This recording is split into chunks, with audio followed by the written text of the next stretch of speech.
व्यास नंदन व्यास नंदन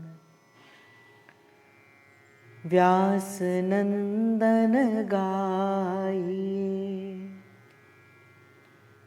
जाको हित नाम लेत दंपति रति पाइए। व्यास नंदन व्यास नंदन व्यास नंदन गाइए। देखो, बड़ी प्यारी बात यहाँ पर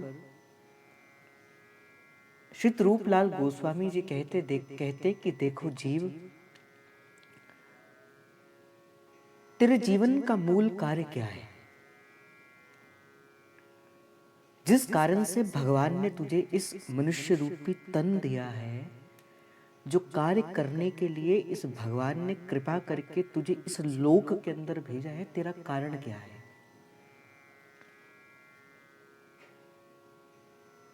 तो संत भक्तों ने एक निष्ठ होकर कहा, श्री जी के चरणों का कैंकर्य, अर्थात प्रिया प्रियतम के चरणों पे रति हो जाना, उन पे सर्वस्व हो जाना, यही जीवन का मूल सिद्धांत है। जिस कारण से भगवान ने भजन करने के लिए हमें ये मनुष्य का तन दिया। महाप्रभु अपनी वाणी के अंदर कहते, मानुष को तन पाए भजो ब्रजनाथ को। अर्थात हे जीव, तुझे ये मनुष्य का जो तन मिला है ना, ये ब्रजनाथ को भजने के लिए मिला है। ब्रजनाथ अर्थात श्री कृष्ण का भजन करने के लिए मिला है। और दरबी लेके मूड जरावत हाथ को। आचार्य चरण कहते हैं कि कोई गर्म चीज किसी ने चूल्हे पर रखी हो, कोई सब्जी ही रखी हो, कोई पकवान रखा हो, और उसे हिलाने के लिए कोई अपना हाथ थोड़ी ना चलाता है। उसके हिलाने के लिए कड़छी का उपयोग किया जाता है। इसी प्रकार ही मनुष्य का तन मिला, ये संसार में लगाने के लिए नहीं मिला। महाप्रभु कहते, दरबी लेके मूड जरावत हाथ को, ये तो प्रभु का भजन करने के लिए मिला। तो सभी संतों ने, रसिकों ने, वैष्णवों ने एक मित्र होकर कहा कि हे जीव, तेरे जीवन का जो वास्तविक कार्य है, जिस करने के लिए तुझे इस भगवान ने इस धराधाम के अंदर भेजा है, वो अपनी प्राप्ति को करवाना है, उनके चरणों पे रति को पवाना है। ललिता चरण गोस्वामी जी कहते हैं, व्यास नंदन व्यास नंदन व्यास नंदन गाइए। हे जीव, तू क्या कर, व्यास नंदन और व्यास नंदन ही गाई है। अर्थात तू श्री हरिवंश नाम का अनन्य भाव से इस नाम को अपने जीवन का संपत्ति बना ले। इस नाम को अपने जीवन में रच बसा ले। इससे क्या मिलेगा? जिस प्रकार आम का बीज डालने से आम का फल ही मिलता है, उसी प्रकार ही श्री हरिवंश नाम का बीज डालने से नित्य विहार ही मिलता है। अर्थात प्रिया और प्रियतम के चरणों का कैंकर्य ही मिलता है। इसलिए हे जीव, जैसे जब हम किसी स्कूल में पढ़ने जाते हैं ना, तो सबसे पहले क्या सिखाया जाता है? क ख घ, ये सिखाया जाता है। ये क्या है? वर्णमाला के अक्षर हैं। देखने में बड़े छोटे से होते हैं, किंतु जिन व्यक्ति की पकड़ इन शब्दों के ऊपर हो जाती है, फिर वो बड़े से बड़े निबंध भी लिख सकता है। पर मूल में उसको प्रारंभ कहां से करना पड़ा? क ख घ से करना पड़ा। और यहाँ का तो प्रारंभ भी श्री हरिवंश है और यहाँ का तो अवसान अर्थात जहां हमने पहुंचना है वो भी श्री हरिवंश है। मैंने आपको पिछले हेतुत्सव की बात बताई थी एक, अगर आपको स्मरण होगा।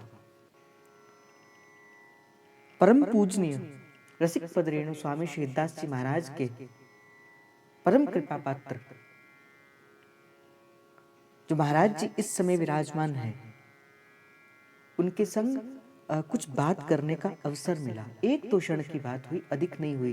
प्रणाम करने गए तो एक प्रश्न किया कि महाराज किस प्रकार इस मार्ग पर चलकर प्रभु को पाया जा सकता है और क्या है यहाँ का पूर्ण होने पर क्या फल मिलता है। तो बड़ी प्यारी बात कही और कहते हैं कि संत थोड़े शब्दों के अंदर संपूर्ण सत्ता का सार प्रकट कर देता है। वेदों का सार संत मात्र एक शब्द के अंदर प्रकट कर देते हैं। तो कहा बेटा हरिवंश नाम का सहारा लेकर और हरिवंश नाम तक पहुंचना है। देखो बात बड़ी छोटी सी है, एक पंक्ति है, हरिवंश नाम का सहारा लेकर हरिवंश नाम तक पहुंचना है। अर्थात प्रारंभ भी श्री हरिवंश है, मध्य भी श्री हरिवंश है और यहाँ का गंतव्य भी श्री हरिवंश है। और जिस जीव की प्रतीति इस नाम के ऊपर हो जाती है, जिस जीव का धन ये नाम बन जाता है, श्री हरिवंश जिसे प्राणों से प्यारा हो जाता है, जो ये कहते हैं जो हरि नाम जगत शिरोमणि वंश बिना कबहू ना लियो, होगा हरि का नाम जगत का शिरोमणि। संसार में सारा समस्त संसार हरि के नाम से यश पाता होगा, किंतु सेवक जो महाराज कहते हैं वंश बिना कबहू ना लियो। जो हरिवंश बजू ओरहि तो मोहे हरिवंश दुहाई। कहते कि हरिवंश को छोड़कर अगर मैं किसी और का भजन भी करता हूं तो मुझे दुहाई है। तो रसिकों ने तो भाई ऐसे ही पाया है। जिसने नित्य विहार को पाया है इसी मार्ग से होकर ही चला है। यह नाम ही है जो देखने में बड़ा छोटा सा है, जैसे एक बहुत बड़ा घर हो या एक बहुत बड़ी तिजोरी हो, जिस तिजोरी के अंदर असंख्य प्रकार के रत्न पड़े हैं, धन पड़ा है, सब कुछ पड़ा है। तो मैं किसी व्यक्ति को एक छोटी सी उसकी कुंजी दे दूंगा, अर्थात एक छोटी सी उसकी चाबी किसी व्यक्ति को दे दूंगा। देने को मैंने उसको छोटी सी चाबी दी, किंतु अगर विचार किया जाए इस बात का, वो चाबी नहीं थी, चाबी के साथ उस तिजोरी के अंदर पड़ा हुआ सारा धन मैंने उसके हाथों में दे दिया। वो जब चाहे वहां से धन निकाल सकता है। क्यों? क्योंकि उसके हाथ में वो कुंजी है, वो चाबी है, जो देखने में बड़ी छोटी सी है किंतु बड़ी तिजोरी को खोलने में सामर्थ्य रखती है। गुरु ने क्या दिया? श्री हरिवंश नाम ही तो दिया। बेटा जाकर श्री हरिवंश नाम का जप करना, यही तो कहा गुरु ने। और अगर कोई मुझसे पूछे कि श्री हरिवंश नाम है क्या, तो ये उसी प्रकार की एक छोटी सी चाबी है जो देखने में बड़ी छोटी सी लगती है, किंतु संपूर्ण उस नवनिभृत निकुंज का जो रस है वो स्वामिनी जी ने इस चाबी के मूल में डालकर रखा है। और जिसके पास गुरु कृपा से ये चाबी आ जाती है, फिर वो जब चाहे उस रस को चख सकता है, जब चाहे उस रस को देख सकता है और जब चाहे उस रस को ले भी सकता है। इसीलिए भाई हरिवंश नाम क्या है? श्री सेवक जी महाराज कहते 4 अक्षर प्रतिचारु हैं और 4 नाम को सार। देखो क्या है, नाम का सार भी तो 4 ही है। क्या है हरिवंश नाम का सार? अगर कोई मुझसे पूछे, और मुझसे क्या, ये तो प्रकट है। हाँ अक्षर में हरि बसे रमे राधा नाम, वह अक्षर वृंदाविपिन, सहचर्य अभिराम। हरि, राधा, वृंदावन और सहचरियां, इन चारों का चतुष्टय तो श्री हरिवंश नाम है। ये इन चारों का समन्वय ही तो श्री हरिवंश है। तो चार अक्षर प्रति चारु है, चार अक्षर है और चार ही नाम के सार है, हरि, राधा, वृंदावन और सहचरियां। और सेवक जी महाराज तो बड़ी प्यारी बात कहते हैं, और इस प्यारी बात को अपने जीवन के अंदर धारण करके बैठो। आजकल कुछ जीव निज मंत्र और शरणागत मंत्र के चक्करों में जो फंसते हैं ना, मैं उन्हें ये बता दूं। और सेवक जी महाराज हमारे राधा वल्लभ संप्रदाय का प्रधान ग्रंथ है, जिसे संविधान कहा जाता है। और रसिकों ने तो कहा, जो सेवक वाणी नहीं जानी, तिनकी बात रसिक नहीं मानी। उन्हें हम रसिक नहीं मानते, जो सेवक वाणी नहीं जानते। अर्थात सेवक वाणी का एक एक शब्द जो है, एक एक शब्द सेवक वाणी का क्या है, इस हरिवंश धर्म का सार है। हरिवंश धर्म का सार है, इसीलिए कहा। और हरिवंश महाप्रभु, सेवक जी महाराज कहते हैं हरिवंश महाप्रभु के बारे में, हरिवंश नाम निज मंत्र है। यही नाम निज मंत्र है। क्यों? निज मंत्र क्या है? प्यारी जी का नाम। तो हरिवंश का र क्या है? किसको संकेत करता है? श्री स्वामिनी जी को संकेत ही तो करता है। और निज मंत्र में क्या है? हरि, अर्थात श्री ठाकुर जी को संकेत ही तो करता है। वृंदावन और सहचरियां, अर्थात सभी को तो संकेत करता है। तो हरिवंश नाम निज मंत्र है और दंपति प्राणाधार, और दंपति के ये प्राण का आधार है। जो श्री हरिवंश नाम का जप करता है, प्रभु कहते बताओ मैं तुम्हें क्या वस्तु दूं, मैं तुम्हें क्या वस्तु दूं। तुमने मेरी प्राण प्रिय हित सजनी का नाम मुझे गाकर सुनाया है, बताओ मैं तुम्हें क्या दूं। इसीलिए भाई मैं तो आपसे ये कहता हूं, इस नाम को रच बस जाओ, इस नाम के भीतर रच बस जाओ। उठते फिरते चलते फिरते, जिस प्रकार महाप्रभु ने कहा ना, जिस प्रकार महाप्रभु ने अपने गुरु के बारे में कहा, महाप्रभु कहते हैं जागृत स्वपन सुषुप्तिषु स्फुरतु में राधा पदाम्बज छटा। महाप्रभु कहते मैं किसी भी अवस्था के अंदर रहूं, ये राधा नाम मेरी मेरी मेरे नस नस में बस जाए। राधा नाम सुधार जागृत स्वप्न सुषुप्ति से स्फुरतु में राधा पदाम्बज छटा। मैं श्री जी के चरणों का कैंकर मेरे जीवन के अंदर बना रहे।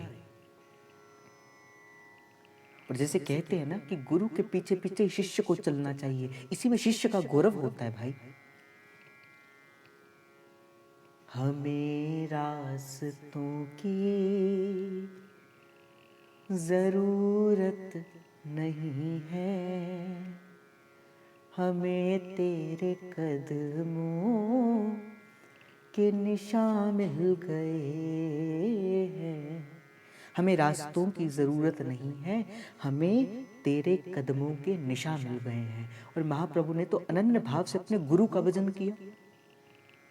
महाप्रभु तो कहते राधा नाम सुधार रसम रसम यूते जीवास्तु में विबला। और जब महाप्रभु ने अनन्य भाव से अपने गुरु को भजा, तो हमारा भी उत्तरदायित्व बनता है ना भाई, हम भी अपने गुरु का भजन करें। इसीलिए ये नाम जो है ना, इसे अपना सर्वस्व मान लो। इस नाम को अपने जीवन के अंदर गांठ बांध कर रख लो। और जिसके जीवन का ये नाम जो है वो श्रृंगार बन जाएगा, हरिवंश नाम जिसके जीवन का प्राणाधार बन जाएगा, तो श्री जी उसे प्रेम से भरकर अपने नवनिवृत्त कुंज की सहचरी भाव प्रदान कर देंगे। और जैसे मैंने कहा ना कि बालक प्रारंभ कहां से करता है, क ख घ से प्रारंभ करता है, उसी प्रकार ही साधक इस मार्ग पर चलना प्रारंभ कहां से करता है, श्री हरिवंश से प्रारंभ करता है। और ये बात मेरी नहीं है भाई, आप इसे ये मत सोचना कि मैं कह रहा हूं, श्री सेवक जी महाराज कहते हैं पहले हरिवंश सुनाम कहूं हरिवंश सुधर मीन संग लहो। पहले हरिवंश सुनाम को सेवक जी महाराज ने सिद्ध करके बताया, और वही बात श्री सेवक जी के साथ बात से बात बनाते हुए श्री ध्रुवदास जी महाराज भी इसी बात को सिद्ध करते हैं। प्रथम नाम हरिवंश हित, रट रसना दिन रैन, प्रीति रीति तब पाई है अरुवृंदावन। अब पर क्या, प्रथम नाम हरिवंश हित, रट रसना दिन रैन।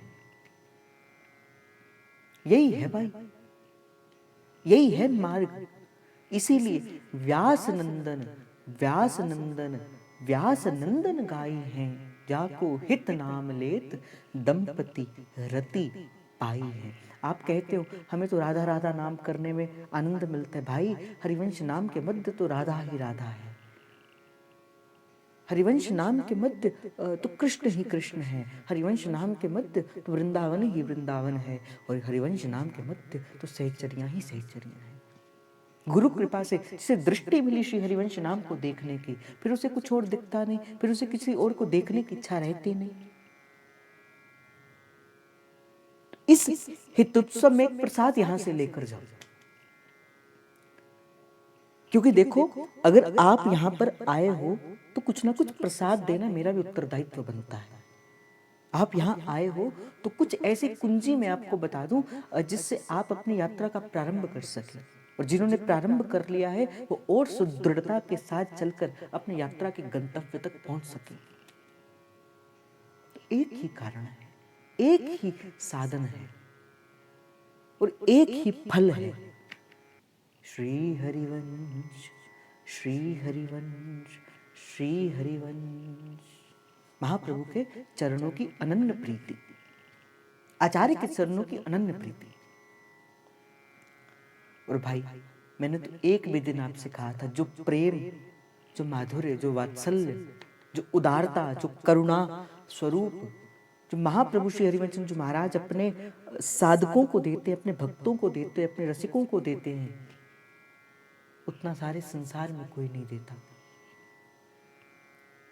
आप कहोगे कि कैसे आप इतने डंके की चोट पर कह रहे हो कि आचार्य ऐसे हैं। मैं कहता हूं मैंने अपने गुरु की कृपा से जाना है, अपनी गुरु की कृपा से माना है। इस हरिवंश नाम की इस शक्ति को मैंने अनेकों बार इस हरिवंश नाम के इस तेजोमयी इस पुंज को, इस नवनिवृत्त निकुंज के रस को मैंने देखा है। और एक बार नहीं, अभी तो अनेक बार इस हरिवंश नाम के इस सानिध्य में रहने वाले इस जापक के जीवन में अमूल चूक परिवर्तन होते देखे हैं। मैं जो यहां से कहूंगा अनुभव के आधार पर कहूंगा, और अनुभव के आधार पे ही आप मुझसे कहते हो कैसे भैया आपको ये पता लगा, कैसे ये पता लगा, कैसे आप कह देते हो, कैसे आप करते हो। भाई मैं तो एक ही बात कहता हूं, आज श्री जी ने अगर यहाँ बिठाया है ना, अगर आज श्री जी आप सबको ये प्रसाद दे रही है तो ये किसका प्रताप है? ये केवल और केवल श्री हरिवंश नाम का प्रताप है। मेरे गुरु ने कहा था बेटा श्री हरिवंश नाम को जपना, और किसी चीज को मत करना, केवल श्री हरिवंश नाम का पल्ला पकड़ कर रखना, छोड़ना नहीं, मन लगे ना लगे। और जिस दिन गुरु कृपा करेंगे यह श्री हरिवंश नाम का पल्ला पकड़ लेगा, फिर क्या होगा? मिल जाएगी वो वस्तु। उदाहरण तुम मेरे रूप के अंदर भी आप देख सकते हो। मेरी कोई साधना नहीं, मेरा कोई व्रत नहीं, मेरा कोई संयम नहीं, जो है ये श्री हरिवंश नाम का प्रताप है। तो इस हितोत्सव के पावन उपलक्ष्य के अंदर मैं तो ये कहता हूं भाई ले जाओ ये प्रसाद, यहां से ले जाओ। ये हित निकुंज रस का जो रस है ना, ये श्री हरिवंश नाम है। जो श्री हित निकुंज रस का जो रस है ना, ये श्री हरिवंश नाम के अंदर ही निहित है। तो कल की चर्चा के अंदर श्री आचार्य चरण की प्राकट्य का कारण हम बता रहे थे कि स्वामिनी जी ने ललिता से कहा कि हे ललिते, तुम तो मेरी प्राण प्यारी सहचरी हो। ललिता सखी ने प्रार्थना करी कि हे लाडली जू, हे प्यारी जू, जिस रस का रस स्वादन हम लोग यहाँ पे समस्त सहचरियां नित्य प्रति करती हैं। क्या कलयुग का जीव उस रस का रस स्वादन नहीं कर पाएगा? उसी समय ही श्री लालजू की तरफ स्वामिनी जी ने देखा और स्वामिनी जी का लालजू ने अपने कर में पकड़ी हुई वंशी क्या कर दी? श्री स्वामिनी जी के हाथों में प्रदान कर दी। रास मध्य ललितादिक प्रार्थना जुकीनी, करते सुकुमारी प्यारी वंशी तब दीनी।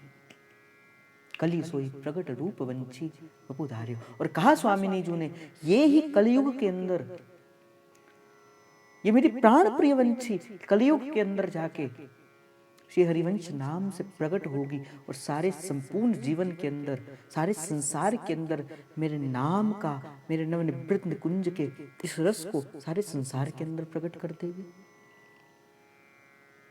ललिता सखी संग खड़ी थी, कहा तुम भी जाना। वैसे कनन नृपति स्वामी श्री हरिदास जी के महाराज के अंदर जाके तुम मुझे लाड लड़ाना, मेरे रस को प्रकट कर देना। विशाखा सखी को कहा तुम हरिराम व्यास जी के रूप के अंदर जाना। और तुंग विद्या सखी को कहा तुम प्रबोधानंद सरस्वती के रूप के अंदर चले जाना। सखियों का आना हुआ। आई समस्त सहचरियां इस नवनिवृत्त निकुंज के रस को प्रकट करने के लिए, इस नवनिवृत्त निकुंज के रस को प्रदान करने के लिए अस्मदादि जीवों को, हम जैसे जो विषय विलासों में मुक्त जीव हैं, युक्त जीव हैं, इन युक्त जीवों पर कृपा करने के लिए श्री आचार्य चरण ने प्रकट लिया। करूं कृपा मन कियो विचार। धीरे धीरे समय आया।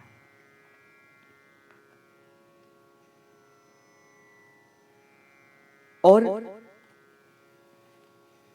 सहारनपुर में एक जिला है जिसका नाम है देववन। उस देववन के अंदर यजुर्वेदी गौड़ ब्राह्मण रहा करते थे, जिनका नाम था श्री व्यास मिश्र जी महाराज।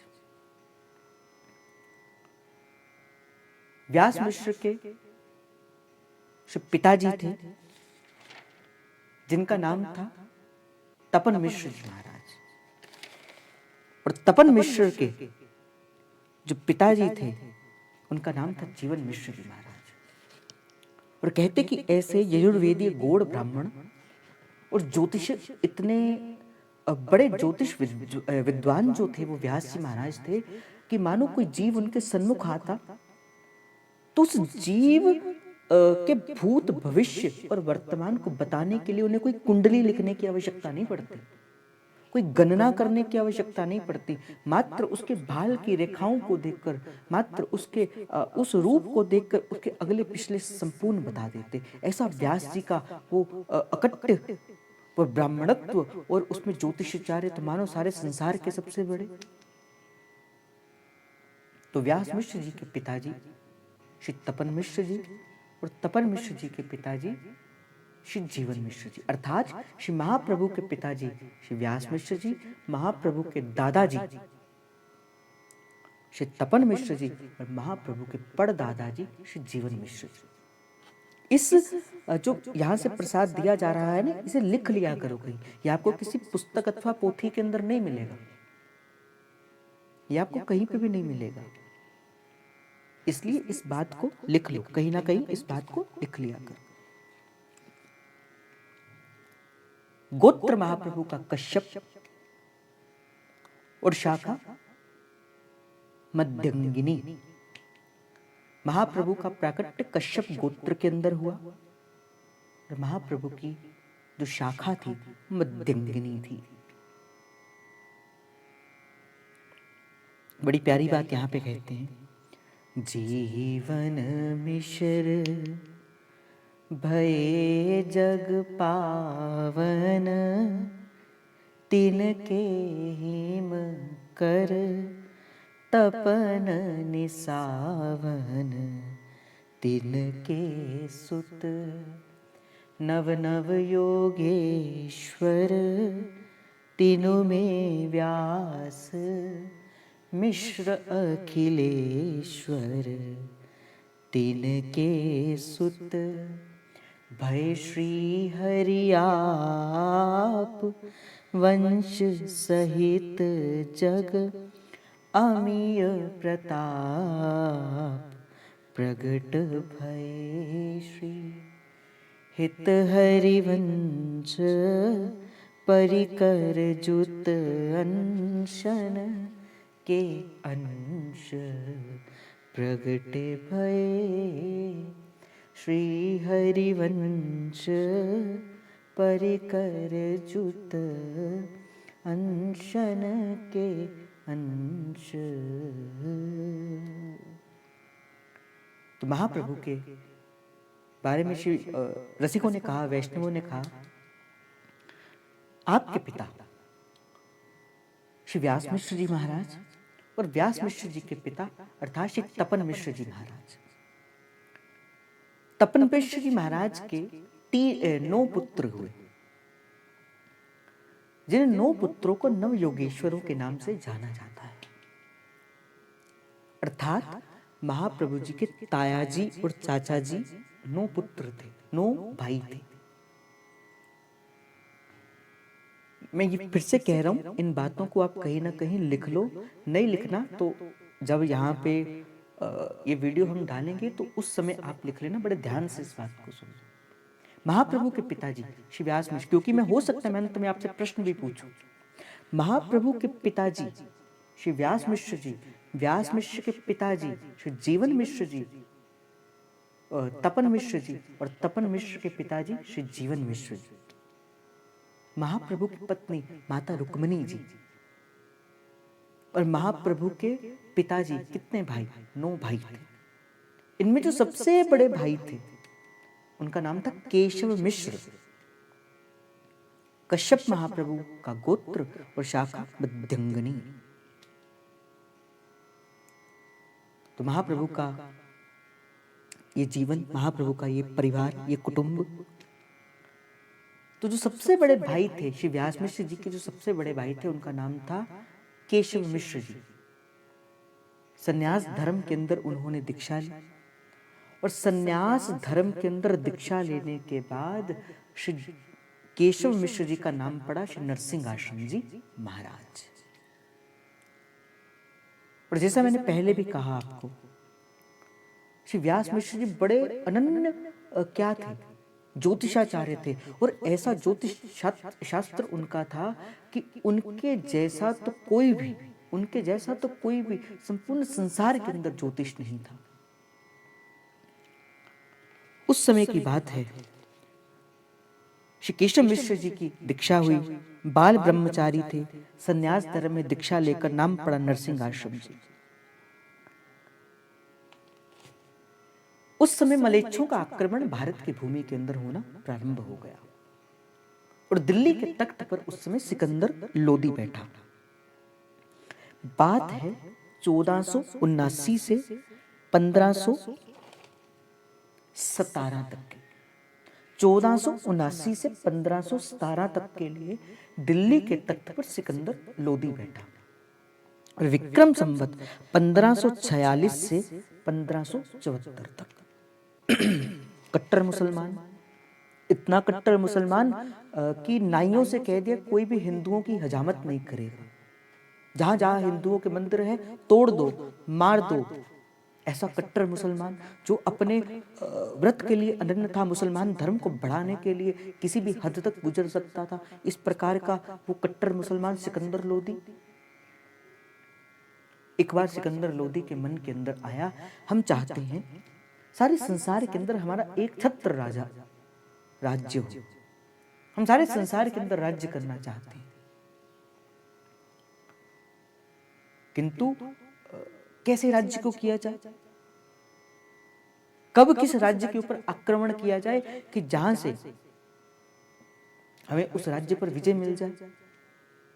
तो उसकी सभा के अंदर कुछ हिंदू व्यक्ति भी थे।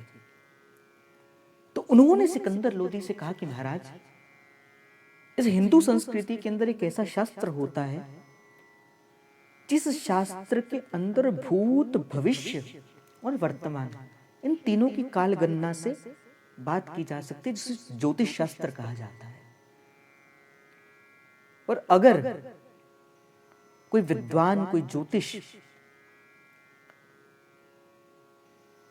कोई विद्वान पंडित हो, कोई ज्योतिष पंडित हो, अगर वो आपकी कुंडली को देखकर आपको ये बता दे कि किस समय किस राजा के ऊपर आक्रमण करना है और कब आक्रमण नहीं करना है, अगर कोई ये व्यक्ति बता दे तो हो सकता है आप एक छत्र राज्य जो है वो सारे संसार के ऊपर कर लो।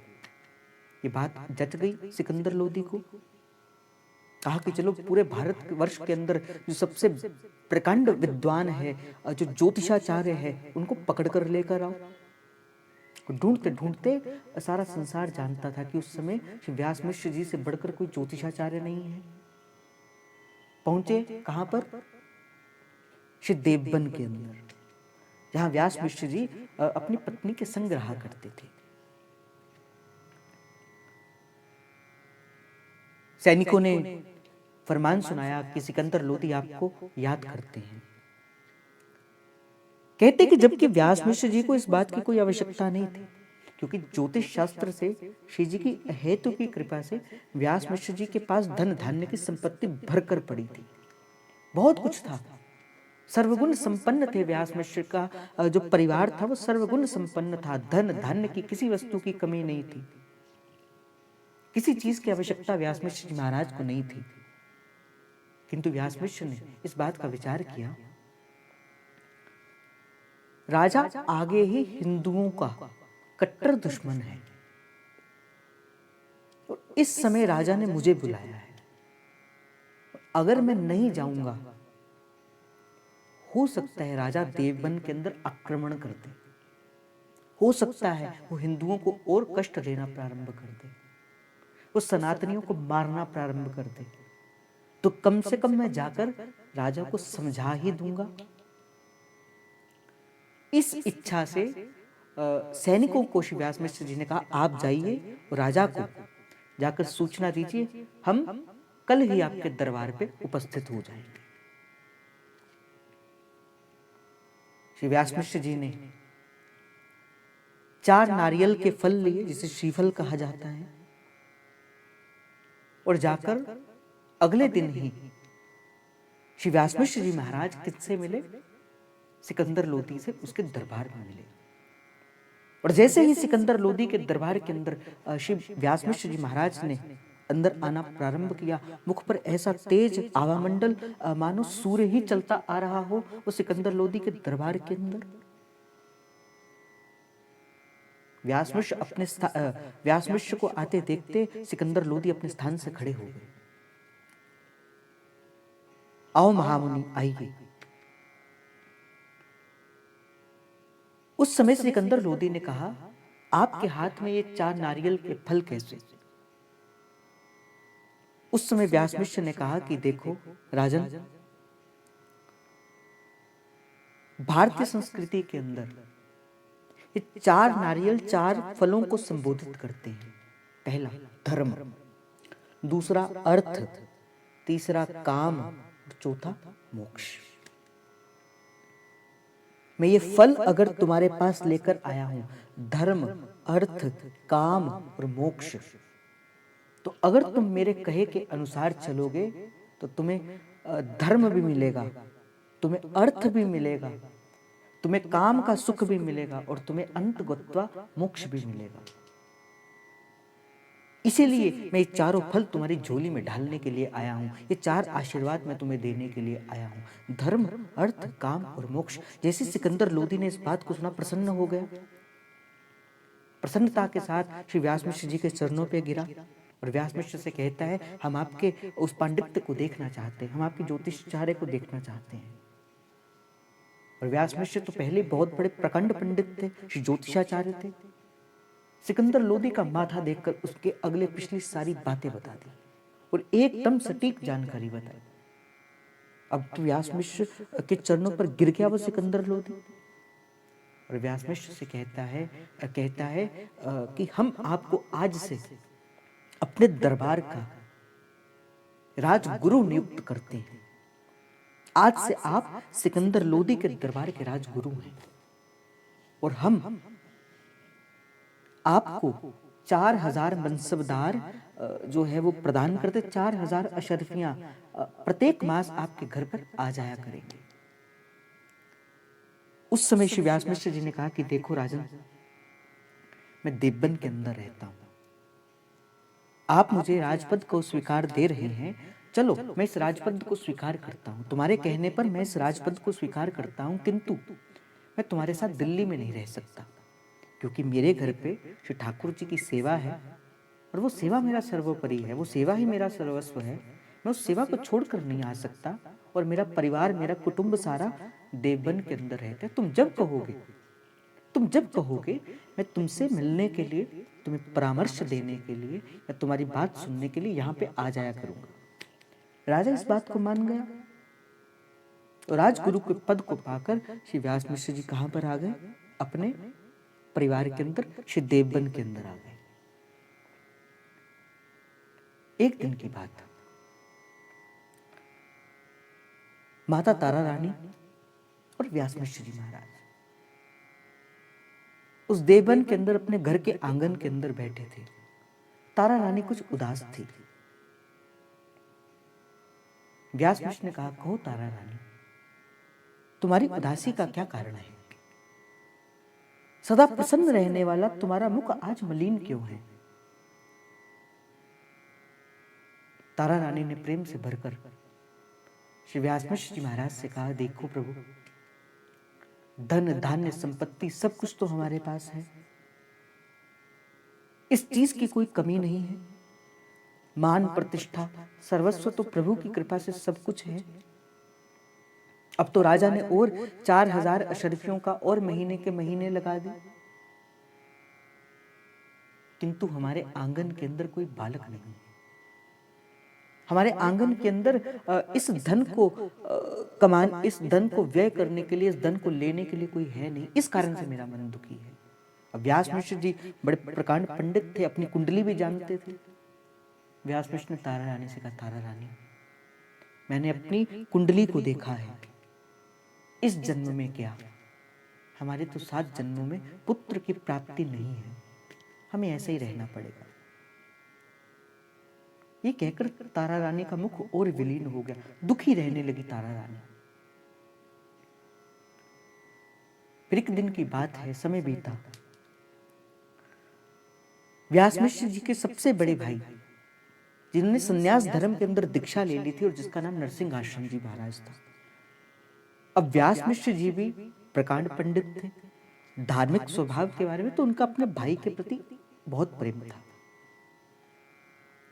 तो कभी कभी श्री नरसिंह आश्रम जी अपने भाई से मिलने के लिए उनके ग्राम पर आया करते थे। ऐसा ही दिन हुआ। चलते चलते श्री नरसिंह आश्रम जी पहुंचे, कहां पर? श्री व्यास मिश्र के द्वार के अंदर। और जैसे व्यास मिश्र जी ने देखा, मेरे द्वार पर संत भगवान आए हैं, क्योंकि व्यास मिश्र ने भी, देखो, जिस दिन कोई संत बनता है ना, उस दिन से उसके सारे नाते परिवार से तोड़ दिए जाते। फिर वो किसी का भाई नहीं, फिर वो किसी का पुत्र नहीं, फिर वो किसी का पिता नहीं। वो क्या है? वो केवल प्रभु का संत है। और कुछ संप्रदाय के अंदर तो जब संन्यास धर्म की दीक्षा दी जाती है तो अपने पिंड का भी दान करवाया जाता है, कि अपने जीते जी अपने पिंड का दान अपने हाथों से कर दिया। तो इसी भाव से कि मेरे घर प्रभु के प्रिय संत आए हैं, आज के दिवस पे मैं जाऊं बलिहारा, मेरे घर आया राजा राम जी का प्यारा, मेरे घर आया राजा राम जी का प्यारा। करूं आरती नजर उतारूं, करूं आरती मैं नजर उतारूं, तन मन धन संतन पैवारूं, तन मन धन संतन पैवारूं। आहा, करे कथा और अर्थ विचारे, करे कथा और अर्थ विचारे, आप तरे ओरण को तारे, आप तरे ओरण को तारे। तो व्यास मिश्र जी ने देखा मेरे घर पर संत भगवान का आगमन हुआ है, और संत के रूप के अंदर प्रभु की कृपा ही आती है। जिस जिस जीव के घर पर संत भगवान का आगमन हुआ, अर्थात उसके घर पर अब कृपा का कोई संशय नहीं रह गया। जिसके घर के अंदर वैष्णव आते हैं, जिसके घर के अंदर साधु आते हैं, साधु अकेले नहीं आते, माता लक्ष्मी को संग लेकर आते हैं भाई, कृपा को संग लेकर आते हैं, प्रभु की कृपा को संग लेकर आते हैं। साधु के संग प्रभु चलते हैं, और जहां प्रभु चलते हैं लक्ष्मी जी तो उनकी सदा चेरी रहती है। इसलिए साधुओं का, संतों का, वैष्णवों का, रसिकों को अपने घर पर जथा योग्य हुए उनकी पधरावनी करनी चाहिए। इससे संस्कार पड़ेंगे, घर की शुद्धता होगी, और घर के अंदर लक्ष्मी का स्थायी निवास होगा। इसलिए वैष्णवों को हो सके अपने घर के अंदर रखा करो, जितना हो सके साधु संतों को दान दिया करो। मैंने तो एक बार कहीं से सुना था, कहते हैं कि साधु जब कुछ मांगे और आपने कुछ दिया तो वो लेकर गया जो आपने दिया था, और साधु कुछ मांगे और आपने नहीं दिया, वो फिर भी लेकर गया। वो आपके क्या लेकर गया? वो आपके जितने संचित पुण्य थे ना, वो सब लेकर चला गया। जितने संचित पुण्य थे वो सब लेकर चला गया। इसलिए ख्याल रखना भाई, आपके द्वार से कभी कोई याचक खाली ना जाए, कभी कोई भिखारी खाली ना जाए, कभी कोई संत वैष्णव साधु, क्योंकि वो कुछ दोगे तो केवल वो लेके जाएगा जो आपने दिया, नहीं दोगे तो आपके पुण्य लेके जाएगा, आपकी लक्ष्मी लेके जाएगा। विचार आपके ऊपर है भाई। बिनु सत्संग विवेक ना हुई, ये विवेक आपको कौन देगा? सत्संग ही देगा। और राम कृपा बिन सुलभ न सोई, और बिन प्रभु की कृपा से पता भी नहीं चलता इस बात का। तो व्यास मिश्र जी ने बड़ा आदर किया, मेरे घर पे प्रभु आए हैं, प्रभु आए हैं, संत आए हैं। भीतर बुलाया, प्रक्षालन किए, चरणों की सेवा करी, चरणों को धोया, धोने के बाद चरणामृत ग्रहण किया, चरणों को तिलक किया, तिलक करने के बाद धार्मिक वार्ता करनी प्रारंभ कर दी। यहाँ पर भी श्री व्यास मिश्र जी महाराज सिखाते हैं भाई, साधुओं के साथ, संतों के साथ, वैष्णवों के साथ कभी संसारिक बात नहीं करनी चाहिए। इससे उनका भजन भी खराब हो सकता है। साधुओं को क्या लेना देना, तुम्हारा कारोबार चल भी रहा है कि नहीं चल रहा है, वो ये पूछे, साधु ये पूछे तुम्हारा भजन चल रहा है कि नहीं चल रहा, उसे तुम्हारे भजन की चिंता हो, तुम्हारे भोजन की चिंता नहीं हो भाई। और एक बात मैं आपको कसौटी दे दूं, जिसे आपके भोजन की चिंता है ना, वो साधु नहीं हो सकता, वो संत नहीं हो सकता। जो तुमसे पहली बात ये पूछे, बेटा तेरा भजन कैसे चल रहा है, तेरा नाम जप कैसे चल रहा है, तेरी माला हो रही है कि नहीं हो रही है, जो ये पूछे भाई तुम्हारा कार्य कैसा चल रहा है, तुम्हारा ये, वो साधु नहीं हो सकता। उसे तुम्हारे कार्य से कुछ लेना है, उसे तुमसे, तुम्हारे भजन से कुछ लेना नहीं। और साधु तो कहता है मुझे तुम्हारे भजन से सब कुछ लेना है, मैंने तुम्हारा जिम्मा उठाया भाई, मैंने तुम्हें नवनिवृत्त निकुंज के द्वार तक छोड़ के आना है। गुरु तो ये कहता है, गुरु लेता नहीं, गुरु तो देता है। तो धार्मिक वार्ता प्रारंभ हुई, नीचे बैठे। कभी भी संत जनों के सन्मुख, वैष्णव जनों के, रसिकों के कभी भी सम नहीं बैठना, इससे भी पुण्य क्षीण होता है और साधु का अनादर होता है। तो बैठे, नीचे बैठे, धार्मिक वार्ता हुई, और द्वार पर वो चुन्नी का ओट लिए हुए, उस चुन्नी को अपने पल्लू से अपने दांत को दबाए हुए श्री तारा रानी ड्योढ़न पर खड़ी है, बाहर ड्योढ़ी पर खड़ी है, दरवाजे पर खड़ी है। और नरसिंह आश्रम जी जेठ भी हैं और संत भी हैं। तो पहले तो क्या होता था, इतना बड़ा पर्दा लगाया जाता था, इतना घूंघट लिया जाता था। आज तो कुछ जनों को घूंघट की मर्यादा का पता ही नहीं। तो जब भी कोई बात की जाती थी तो घूंघट की ओट के अंदर बात की जाती थी। पहले ऐसा संस्कृति होती थी भारत की।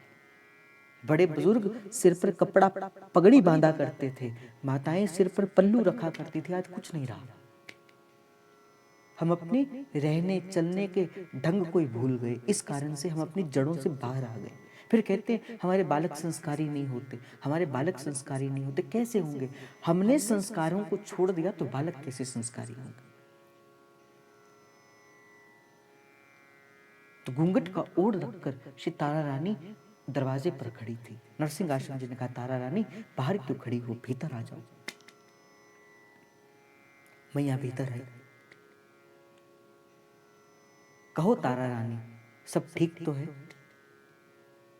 किसी चीज की इच्छा तो नहीं है? किसी चीज को पाने के लिए कोई कार्य तो नहीं? बताओ, कुछ मन की बात हो तो मुझसे कह सकती हो।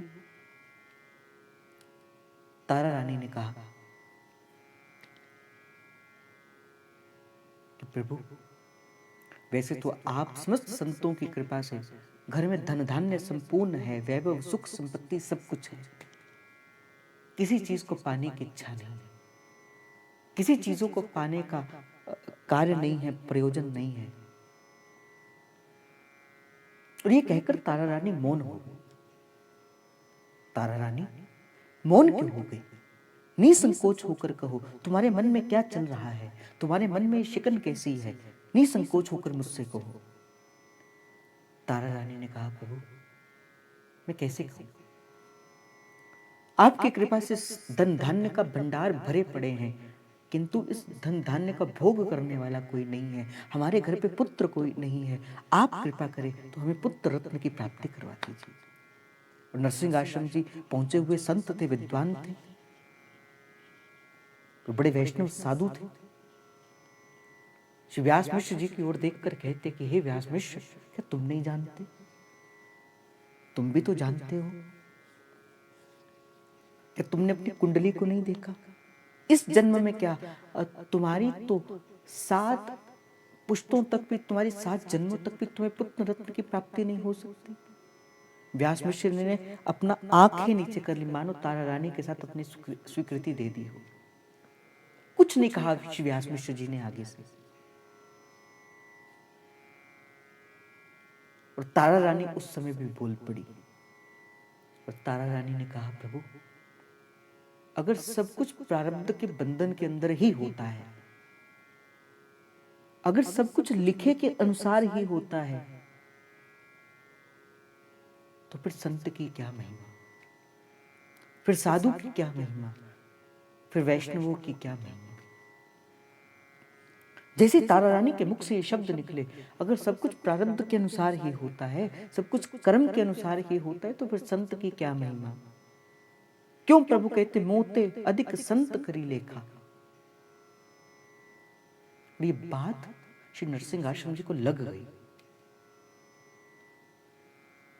और नरसिंह आश्रम जी ने उसी समय ही श्री व्यास मिश्र और तारा रानी से कहा, हमें कुछ समय के लिए एकांत में रहना है, आप थोड़ी समय के लिए हमें एकांत में रहने दीजिए। एकांत में अपने आप को बंद कर लिया श्री नरसिंह आश्रम जी ने। नरसिंह आश्रम जी के गुरु कौन थे? श्री नरसिंह भगवान जी। आंख बंद कर कर ध्यान के ऊपर बैठ कर नरसिंह भगवान जी का स्मरण करने लगे। और जैसे श्री नरसिंह भगवान का स्मरण किया, जैसे अपने गुरु का स्मरण किया, श्री नरसिंह भगवान जी का आवाज आकाशवाणी के रूप के अंदर श्री नरसिंह आश्रम जी के कानों पर पड़ी कि हे नरसिंह आश्रम, व्यास मिश्र और तारा रानी के हृदय के अंदर जो पुत्र प्रेम की जिज्ञासा जगी है, किसी और कारण से नहीं है, ये मेरी इच्छा से ही जागृत हुई है। मेरी इच्छा से ही उनके मन के अंदर पुत्र रत्न को प्राप्त करने की इच्छा प्रकट हुई है। और जाकर कह दो तारा रानी से, जाकर कह दो व्यास मिश्र जी से, मैं स्वयं ही तुम्हारे घर के अंदर पुत्र बनकर आऊंगा। और जैसे ये शब्द श्री नरसिंह आश्रम जी ने श्री नरसिंह भगवान के सुने, प्रसन्न हो गए। भागते भागते दरवाजे को खोला और दरवाजे को खोलकर बाहर देखा तो आंगन के अंदर माता तारा रानी और श्री व्यास मिश्र जी महाराज विराजमान थे। और जाकर कहा, तारा रानी प्रसन्न हो जाओ, प्रसन्न हो जाओ, मुझे नरसिंह भगवान की आज्ञा प्राप्त हो गई है, तुम्हारे घर में पुत्र रत्न की प्राप्ति होगी। और वो पुत्र रत्न कैसा होगा? वो कुछ छोटा सा नहीं होगा, प्रगटे हरि आप, अर्थात हरि ही अपने संपूर्ण ऐश्वर्य और संपूर्ण भगवत तत्व को लेकर तेरे घर पर प्रकट होंगे। तारा रानी, तारा रानी, तुमने जो कहा था कि संत की महिमा क्या है, देख संत की कृपा से, वैष्णव की कृपा से तेरे घर आज पुत्र रत्न की प्राप्ति आ जाएगी। प्रसन्न हो गई तारा रानी, प्रसन्न हो गए व्यास मिश्र जी महाराज। इसीलिए मैं कहता हूं भाई, संतों के संग लगे रहा करो। एक बार श्री नारद जी महाराज एक ग्राम के अंदर गए, चलते चलते गांव के अंदर पहुंचे तो एक मैया बैठी थी और संग उसका पति भी था। अब नारद जी को आते देखा, बड़ा उनकी आओ भगत करी, खाना खिलाया, भोजन पवाया, प्रसाद किया, चरणोदक दिया, लिया, उनका चरणों का प्रक्षालन किया। नारद जी से कहते, नारद जी आप तो बड़े भागवत पार्षद हैं, आप कृपा कर दो और हमें एक पुत्र रत्न की प्राप्ति करवा दो, हमें पुत्र दे दो। नारद जी ने कहा कि देखो देवी, तुम्हारे कर्म में पुत्र नहीं है। अब वो थोड़े, नारद जी ने कह दिया, परम भागवत हैं, परम वैष्णव हैं, तो क्या हो गया कि अब नारद जी कहकर वैकुंठ को चले गए। अब थोड़ी दिनों के बाद एक संत गांव के अंदर आया और आवाज लगा रहा है, एक रोटी दो, एक पुत्र लो, एक रोटी दो, एक पुत्र लो। वो मैया ने आवाज पड़ी कान के अंदर, वो क्या करे, उसने एक रोटी दी और जैसे एक रोटी उस साधु ने कहा, बोले पुत्रवती भव, फिर दूसरी रोटी दी, पुत्रवती भव, करते करते 4-5 रोटियां दे दी और जितनी भी रोटी खाई उस संत भगवान ने और उतनी बार ही उसको आशीर्वाद दे दिया। समय आने पर, अब संत के वाक्य मिथ्या हो नहीं सकते, संत के शब्द तो भगवान को भी काटने पड़ते हैं। समय आने पर 5 पुत्र प्राप्त हुए। फिर नारद जी डोलते डोलते डोलते डोलते पहुंचे उसी ग्राम के अंदर। देखा वो मैया जो पहले अकेली थी, अब कोई छोटा कोई बड़ा कोई ऐसे ऐसे करते 5 बालक आगे पीछे खड़े। नारद जी को लगा कि कोई आस पड़ोस के बालक होंगे। फिर नीचे आए, फिर उससे पूछा, देवी ये किसके बालक है? तो अब तो वो देवी नारद जी पर पड़ गई। बोले हम, बोले आप तो कहते थे हमें पुत्र रत्न की प्राप्ति नहीं हो सकती, देखो मेरे बालक हैं। नारद जी ने कहा, भाई कुछ तो गड़बड़ है भाई, मैंने तुम्हारे भाल की रेखाओं को देखकर कहा था तुम्हें पुत्र की प्राप्ति हो ही नहीं सकती, और तुम्हें पुत्र कैसे मिल गया? कैसे तुम्हारे घर पे पुत्र आ गए? कहा तुम तो पागल हो, तुम्हें तो कुछ नहीं पता। नारद जी को और गाली निकाली। हम नारद जी चलते चलते गए। अब जब कोई चिंता पड़े तो किसका चेत आए? नारायण का चेत आए। नारद जी नारायण नारायण करते पहुंचे वैकुंठ धाम के अंदर, प्रभु विराजमान थे। और प्रभु ने कहा, प्रभु से कहते नारद जी ने कहा, देखो प्रभु ऐसा कैसे संभव हो गया? उसकी भाल की रेखाओं को देखकर मैंने कहा था उस स्त्री को कि तेरे जन्म में कोई पुत्र रत्न की प्राप्ति नहीं हो सकती, और आज वो 4-4 पुत्रों को लेकर बैठा है। वो बैठी है, वो 4-4 5-5 पुत्र उसके पास है। नारद जी ने कहा कि भगवान ने कहा कि कुछ नहीं, मेरे किसी वैष्णव का प्रताप है, ये किसी संत का प्रताप है, ये किसी साधु का प्रताप है। नारद जी को कुछ बात समझ नहीं आई। कहा परीक्षा लेना चाहते हो? नारद जी ने कहा हाँ लेना चाहता हूँ। कहा साधु के पास जाओ और जाकर उससे कहना नारायण ने तुम्हारा हृदय मांगा है। अब नारद जी गए, एक साधु का वेश धारण करके उन्हीं साधु के पास जो कह रहे थे एक रोटी लो और एक पुत्र लो। अब नारद जी गए। अब जैसे ही नारद जी गए, नारद जी ने कहा प्रभु मैं वैकुंठ से आया हूं और नारायण ने आपका कलेजा मांगा है। और जैसे ये बात सुनी, नारायण ने मेरा कलेजा मांगा है, उसी समय ही अपना कलेजा निकालकर उस साधु ने श्री नारद जी के हाथ में रख दिया।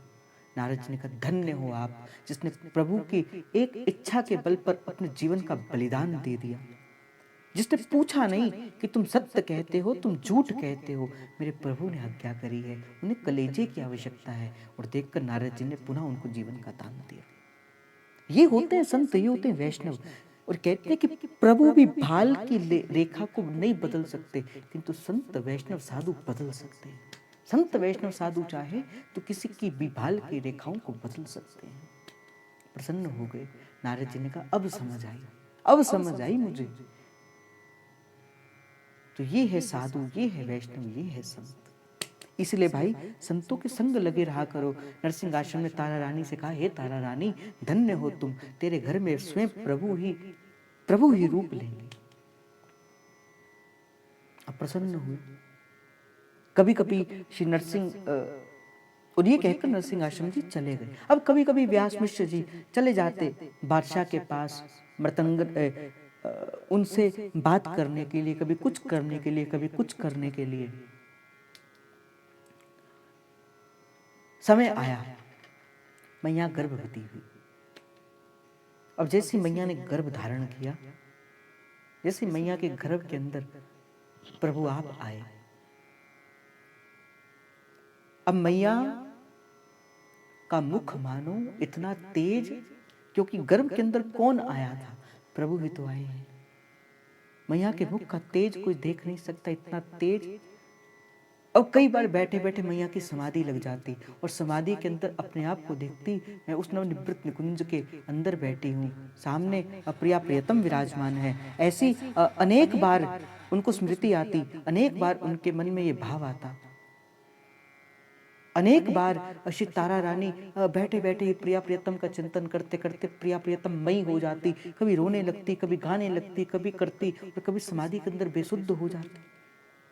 ऐसे प्रेम के सात्विक भाव श्री तारा रानी के हृदय के अंदर प्रकट होने प्रारंभ हो गए। समय बीता। श्री सिकंदर लोदी ने श्री व्यास मिश्र जी को कहा कि हम आपसे मिलना चाहते हैं। व्यास मिश्र जी गए दिल्ली के अंदर श्री सिकंदर लोदी से मिलने के लिए।